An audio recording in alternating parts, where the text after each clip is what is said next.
It's late November now, and pretty soon you're going to hear some 2020 retrospectives, and a lot of them are going to be tongue-in-cheek, and a lot of them are going to be, boy, what a bitch of a year 2020 was.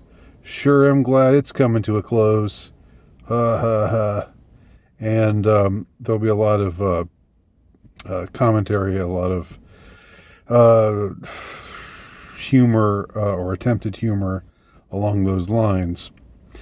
And what you should be on the lookout for when you hear these kinds of commentary is the way in which they will say things like, "Oh well, it's the fault of the year. The year is cursed. It's the calendar year 2020 that has just brought us so many awful things and has thrown our lives into disarray." And again, although, and this is something I've said before, um, and I think this is a more subtle example of it. But once again, this is a an instance of the attempt to instill in us a learned helplessness, because we conceive of 2020 as just somehow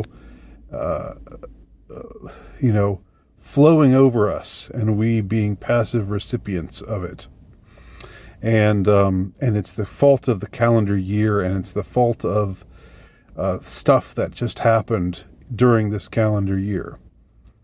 What you will not find people saying is this truth, which is that every single terrible thing that happened on a broad scale, I'm talking about not every bad thing that ever happened to anyone in this year that's drawing to a close, but the broader strokes of what everybody's talking about when they talk about 2020.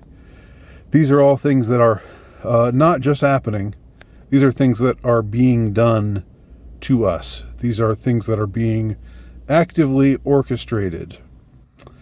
Um, Everything from the virus, which might or might not exist, which in any case, if it does exist, is in no way as severe as they make it out to be, and the fear-mongering campaign and the push for us all to change our behavior, and the initiation of lockdowns and forced masking and forced vaccinations are being just around the corner.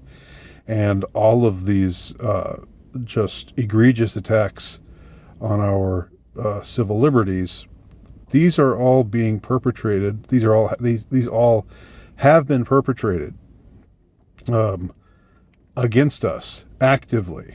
They're not just stuff that has happened. Okay.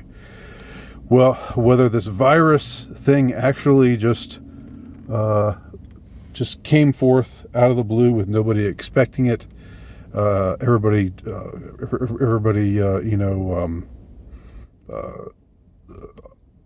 back on their heels. What's that term? I can't think of the idiom right now. Everyone getting caught on their heels. Something about their heels. I don't know. Spit it out to me. Tell me what idiom I'm missing or misplacing in my mind. But everybody not ready for this, including the top level high echelon usual suspects type people. I don't for a second think that any of those creeps were unaware of what was going down as it was going down, perhaps before it went down. And they were certainly pretty quick to be Johnnies on the spot and say, "Here's what we got to do." And all of those things have been orchestrated. You can show me, you can argue that the virus actually exists, and it could, although there's no test for it. There's no test that isolates it, and all of the tests, everything that anytime someone takes a test and it's quoted in the news as being another another positive case of this virus, it's likely nothing of the kind, because the test that is used, the PCR test, does not test for COVID-19 exclusively. It tests for any number of coronavirus variations, including the common cold, including some types of flu. So everything about this whole thing stinks. It's all a sham and a scam. But it's not something that just happened. Okay, it's something that was done to us. Ditto all of the unrest, the calculated unrest, the calculated riots, the riots that were encouraged to happen, the riots that took place, that were orchestrated, that, because of certain groups that were powerful, having the power and having the means to, first of all, rent a mob and bring them into various places to wreak havoc, which has been shown again and again to have happened. And going down to the something more subtle, like suddenly you find pallets of bricks in these places where these riots are happening. Somebody just happens to, some group or whatever, just happens to put all these bricks in the midst of this riot or this demonstration that's going to turn angry and ugly, and suddenly there's bricks there to be thrown, and somebody from somewhere has introduced those bricks, into this whole atmosphere. Obviously, there's something. I think you're a fool if you think that all of the stuff, all of the riots, all of the unrest, if all of this stuff happens spontaneously, if you think that is the case, then once again, I just think you're not seeing the broader picture, and you need to pay better attention. Whether or not this event that was said to have kicked off these riots actually happened, the weirdness surrounding the fact that the alleged perpetrator and the alleged victim knew each other, that they were both bouncers at the same institution at some point earlier in their lives, and everything else surrounding the initial event, and how it got so quickly skewed into a racial, a hate whitey thing, and how it became this kind of racially divisive, trying to pit the races against one another. All of that happened not by accident. Okay. So again, the stuff that's happening in 2020, none of it has happened due to happenstance. None of it has happened because of the whims of the calendar year, or the any kind of curse from the calendar year or anything like that.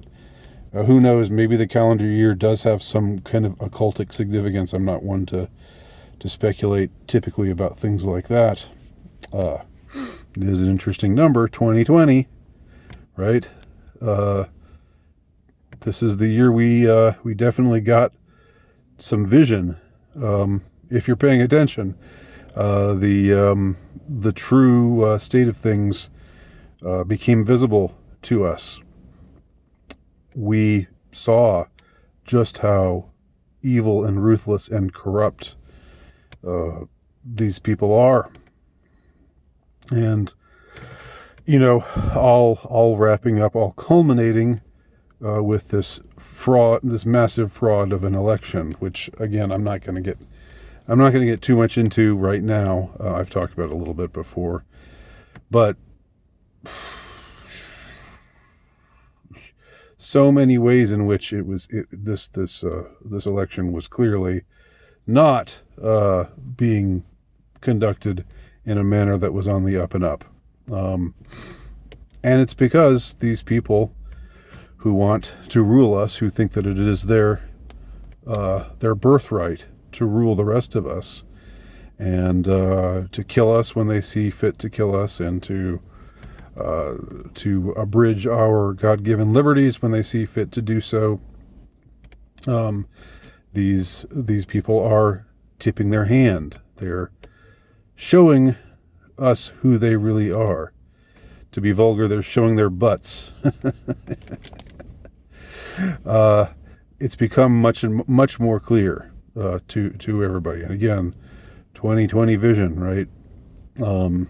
I believe that is something good that we can glean from this wretched year. We know now that we cannot dwell anymore in illusion, because the vision is before us, and even if like myself, we don't have perfect vision, nevertheless, the way events have unfolded in this year has given us 2020 vision about what's really going on, and I think we all know what needs to be done, but it's not going to be easy to do it, is it? Anyway, those are some thoughts about the 2020 retrospectives that we're probably going to be hearing soon. And I just wanted to cut this off at the pass before we really start hearing them big time, and I wanted to express what I think is really important to glean from what has happened over the course of this year 2020. Thanks for watching. My name is Andy Nowicki. Please check out my work at altrightnovelist.com.